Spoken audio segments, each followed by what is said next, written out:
السلام عليكم ورحمة الله وبركاته. تoddobiyi bishii 11 dulqaacid 1447 ku beegan afartii bishii shanaad 2026 war doorashooyinka gobolada Hindiya ayaa hadda ka socdo wixii ku dambeeyay oo arki doonaa qodobka hore inaan uga hadlo kusoo dhawaada inta dhimata Ilaahay naxariista inta xanuunsan Ilaahay caafiyo inta muraad lan Ilaahay muraadkooda khayr Ilaahay u sahlo.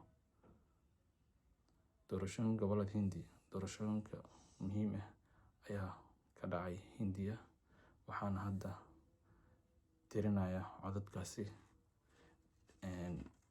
ay dhiibteen in ka badan 154 milyan oo qof yaa hogaamin doona Ra'iisul Wasaare Narendra Modi,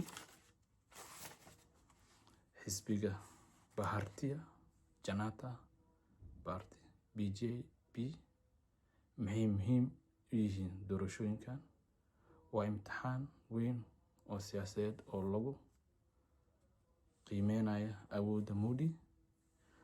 Waxay saameyn doonaan doorashooyinka guud ee 2029. Waxay go'aaminayaan ciddii maamuli doonta gobolka ugu adag West Bengal. waxaa hogaamiya Mamata Banerjee. waxay xukunka haystaa 15 sano. xisbiga Modi wuxuu isku dayaa inuu markii ugu horreysay ka guuleysto arrimaha muranka dhaliyay magacyada codbixiyaasha oo la tirtiray malaayiin qof, eedeyn ah in muslimiinta si gaar ah loo saameeyay, kordhinta hadallada naceebka ee diimaha qaarkood. maxaa ka dhalan karo intaas dhan markay dhacaan? maxaa ka dhalan karo haddii Modi guuleysto? awoodiisa ayaa sii xoogeysanayso. wuxuu saameyn weyn ku yeelanayaa siyaasadda dalka. gunaanad doorashooyinka waxaa tijaabo weyn oo Modi tilmaamo mustaqbalka siyaasadeed Hindiya. tartan u dhexeeya xukunka iyo mucaaradka.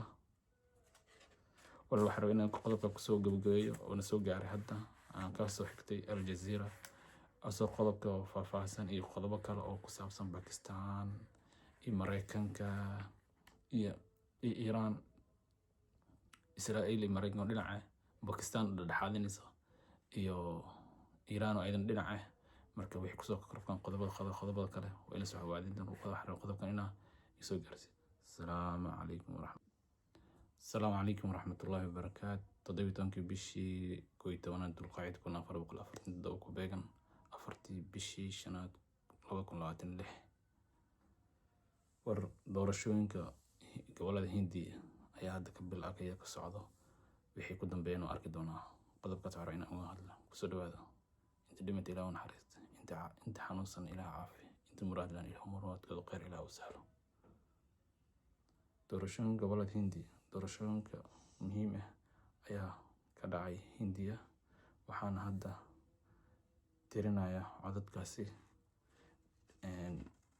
ay dhiibteen in ka badan 154 milyan oo qof yaa hogaamin doona Ra'iisul Wasaare Narendra Modi,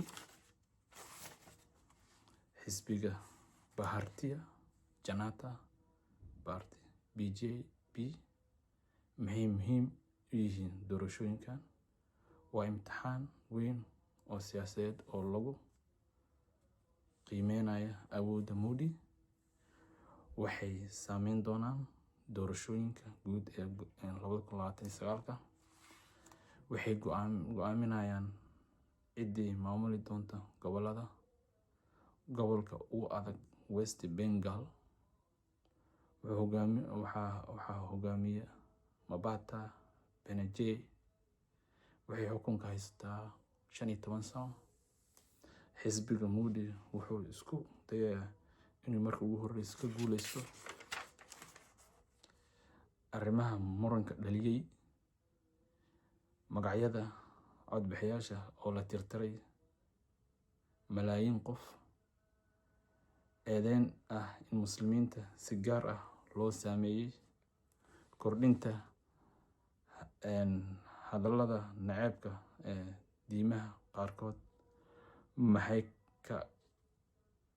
maxaa ka dhalan karo intaas dhan markay dhacaan, maxaa ka dhalan karo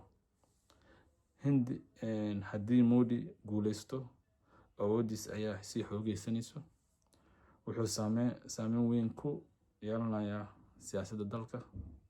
Gunaanad, doorashooyinka waxaa tijaabo weyn oo Modi tilmaamo mustaqbalka siyaasadeed Hindiya, tartan u dhexeeya xukunka iyo mucaaradka. Waxaan rabaa inaan qodobka kusoo gabagabeeyo oo na soo gaaray hadda aan ka soo xigtay Al Jazeera, asoo qodobka faahfaahsan iyo qodobo kale oo ku saabsan Pakistan iyo Mareykanka iyo Iran, Israa'iil iyo Mareykan oo dhinaca, Pakistan oo dhexdhexaadinaysa iyo Iran oo aydan dhinaca. Marka wixii kusoo kordhan qodobada kale waa ila soo xawaadin doona qodobkan inaa isoo gaarsiin. Assalaamu calaykum waraxmatullahi.